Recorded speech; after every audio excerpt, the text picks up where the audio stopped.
Hello everyone, welcome back to my channel वंक्शन lovers. और आज मैं आपके साथ Asian fan fiction hidden marks beauty का नेक्स्ट पार्ट शेयर करने वाली हूँ। तो चलिए आज का पार्ट हम शुरू करते हैं। इससे पहले वाले पार्ट में हमने देखा था कि जो कार्लो था वो चाइना आ चुका था और वो ईबो के ही घर पर रह रहा था। ईबो जब मॉर्निंग का उठा तो उसके बड़े भाई हाइक्वान ने ईबो की मीटिंग कार्लो से करवाई। इसके बाद ईबो कार्लो को लेकर अपने साथ कॉलेज के अंदर भी आ जाता है।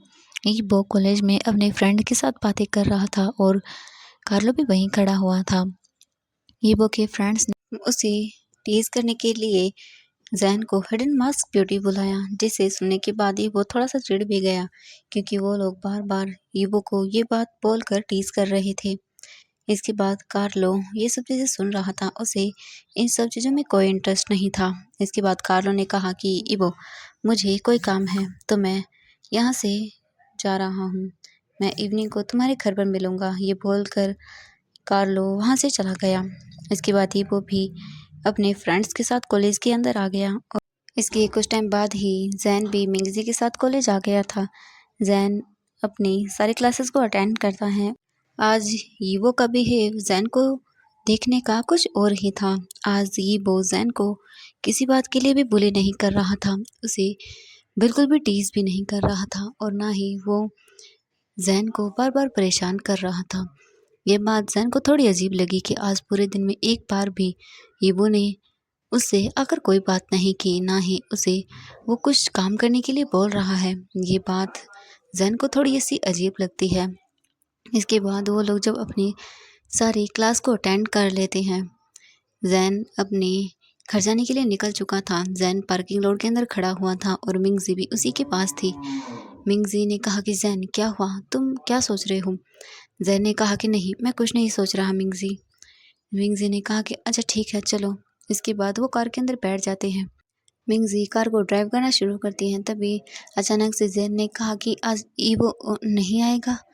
ये सुनने के बाद मिंगजी जैन की ओर पीछे मुड़कर देखती है और वो बोली, पता नहीं जैन, हो सकता है वो बाद में आए या हो सकता है उसे न भी आना हो।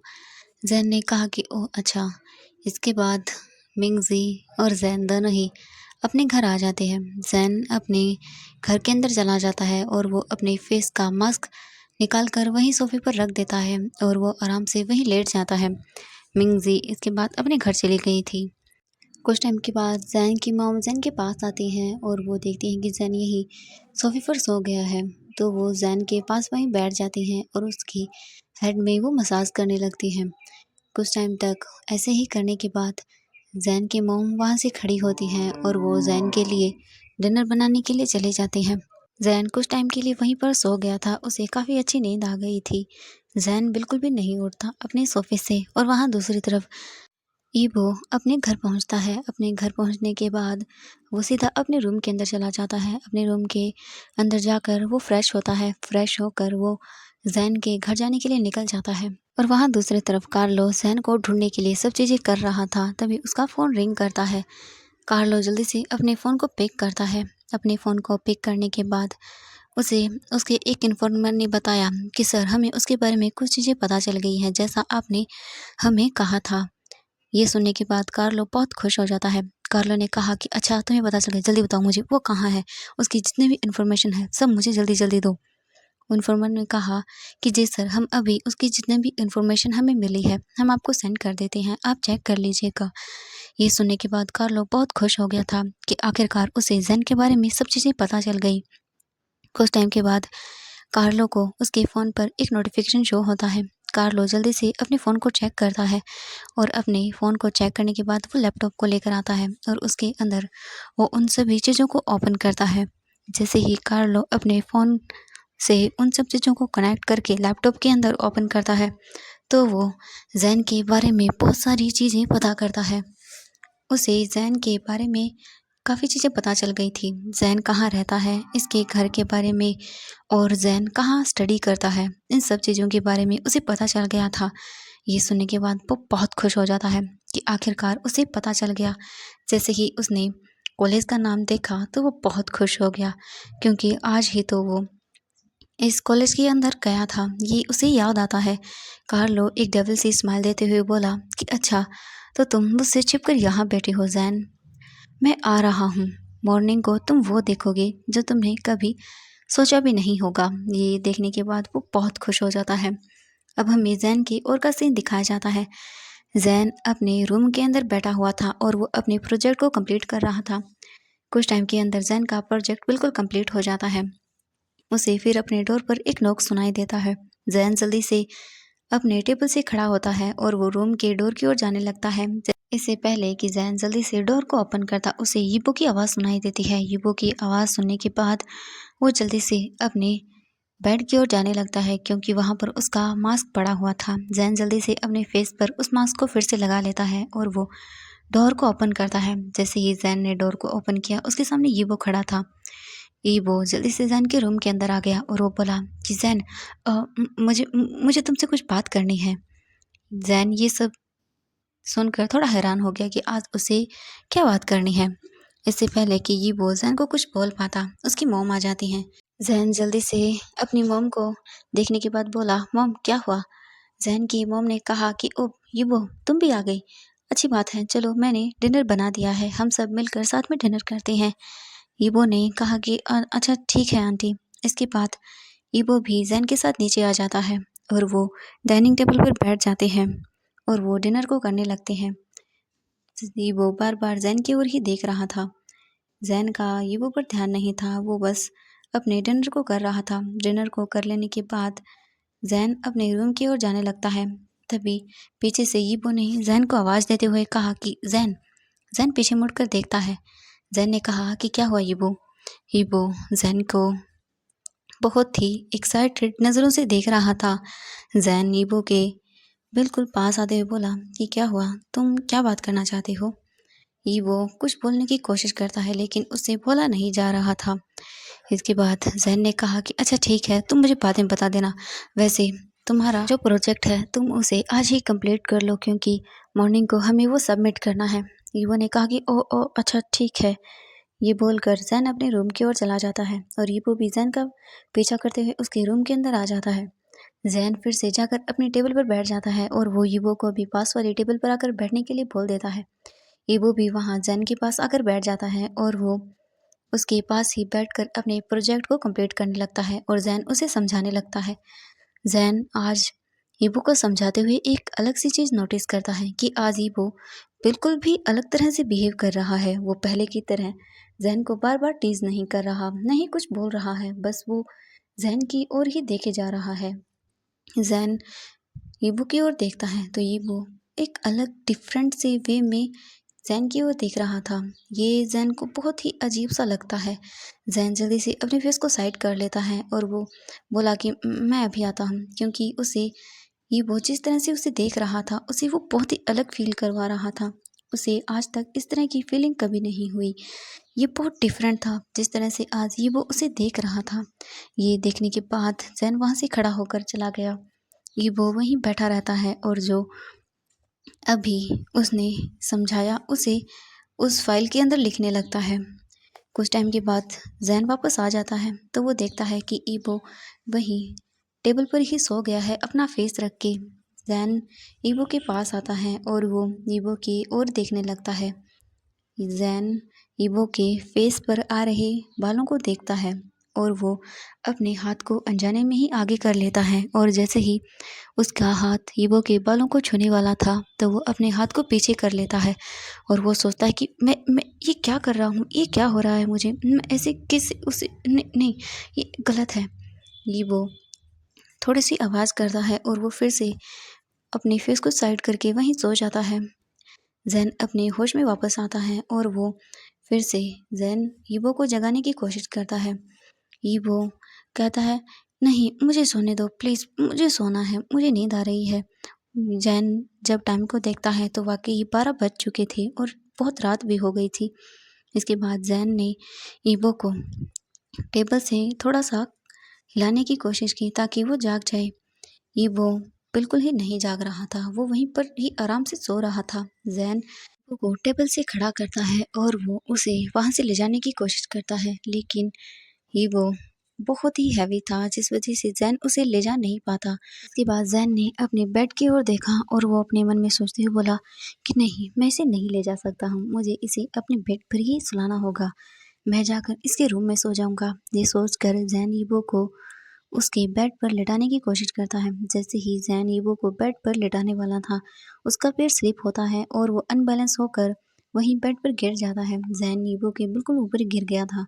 ये देखने के बाद तो वो बिल्कुल शॉक में चला गया। तभी ईबो भी उठ जाता है। ईबो ने जब अपने आईज को ओपन किया तो वो जैन को अपने ऊपर देखकर बहुत शॉक हो गया। जैन ने कहा कि मुझे माफ कर दो, मैं तो बस वो तुम्हें। ईबो एक स्माइल करते हुए बोला कि जैन, क्या हुआ, तुम क्या कर रहे थे वैसे, हाँ?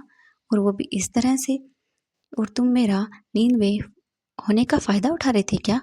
जैन ने कहा, नहीं, मैं तो बस वो तुम्हें अच्छे से सुला रहा था, मैं कुछ भी नहीं कर रहा था। ये वो स्माइल करते हुए बोला, क्या सच में? मैं तुम्हारा यकीन क्यों करूं? अगर तुम कुछ करते तो। जैन ने कहा कि नहीं, मैं ऐसा नहीं हूँ। तुम क्या बोल रही हो? ये बोलकर जैन ईबो के ऊपर से उठने की कोशिश करता है, लेकिन ईबो ने जैन का हाथ पकड़ा और उसे और भी अपने ऊपर खींच लिया और उसकी कमर को बहुत ही टाइटली होल्ड कर लिया। जैन ने कहा, ये क्या कर रहे हो तुम? ईबो प्लीज ऐसा मत करो।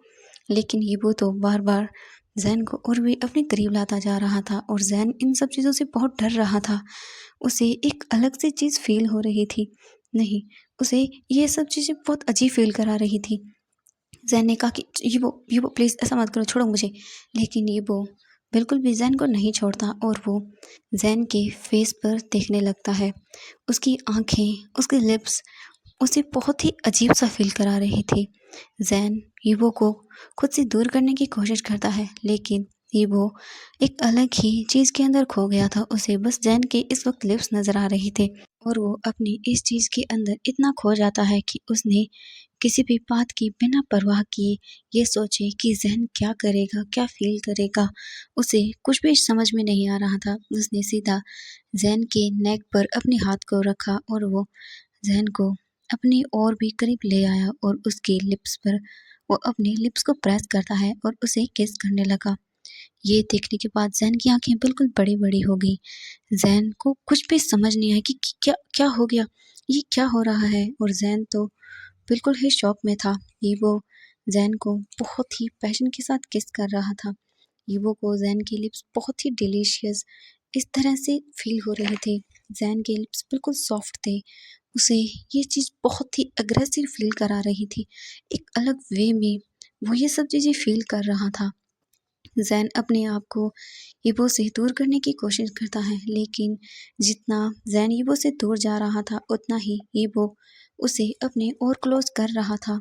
जैन ने ईबो को जल्दी से खुद से दूर किया और वो ईबो के फेस पर एक जोर से स्लैप लगा देता है। ये देखने के बाद ज़ीबो अपने होश में वापस आता है और वो जैन की ओर देखते हुए बोला, Jain Jain I am sorry, please please मुझे माफ़ कर दो, मैंने ये जानबूझ के नहीं, मैं बस वो। जैन ने यीबो की ओर देखा और वो बोला, ये क्या बदतमीज़ी है, तुम ऐसा कैसे कर सकते हो? तुम क्या समझते हो? क्या मैं कोई एक टॉय हूँ जिसे कोई भी यूज़ कर सकता है?